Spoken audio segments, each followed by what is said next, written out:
ఆంధ్ర రాష్ట్రంలో ఉన్న ప్రసిద్ధ సుబ్రహ్మణ్య క్షేత్రాలు ఏవి అంటే తిరుపతి, మోపిదేవి, మల్లవరం. పెద్దలందరూ కూడా తిరుపతిని సుబ్రహ్మణ్య క్షేత్రంగా కొలిచిన వారు ఉన్నారు. ఇంకపోతే కర్ణాటక రాష్ట్రంలో ఆది, మధ్యమ, అంత్య సుబ్రహ్మణ్య క్షేత్రాలు ఉన్నాయి. ఆది కుక్కి క్షేత్రం, మధ్య ఘాటి క్షేత్రం, అంత్య నాగలమడక క్షేత్రాలు ఉన్నాయి.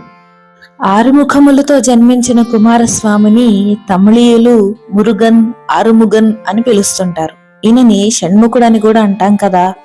6 ప్రసిద్ధ తమిళ క్షేత్రాలు ఏమిటి అంటే పళని, తిరుత్తణి, స్వామిమలై, తిరుచెందూరు, తిరుప్పరకుండ్రం, పళముడూర్ చోళై. కుమారస్వామి చేతిలో వేల్దండం, కోడిపుంజు చిహ్నంతో జెండా కనిపిస్తాయి. ఇవి దేనికి ప్రతీక అంటే వేల్దండం కుండలిని శక్తికి, కోడిపుంజు జెండా అహంకారానికి ప్రతీక. తారకాసురుడు అనే రాక్షసుడు పురాణాల్లోనే కాదు మనందరిలో కూడా అహంకారం, ఇగో రూపంలో కనిపిస్తూనే ఉంటాడు. కాబట్టి ఈ ఇగోని ఎప్పుడైతే పక్కన పెడతామో అప్పుడే ఉన్నతి లభిస్తుంది. దీన్ని బట్టి పురాణ కథలు పుక్కిటికొచ్చినవి, పుణ్యానికి చెప్పినవి మాత్రమే కాదు, మన బతుకుకి మార్గనిర్దేశకం చూపడానికి కూడా ఇవి ఎంతగానో ఉపయోగపడతాయి. స్వస్తి.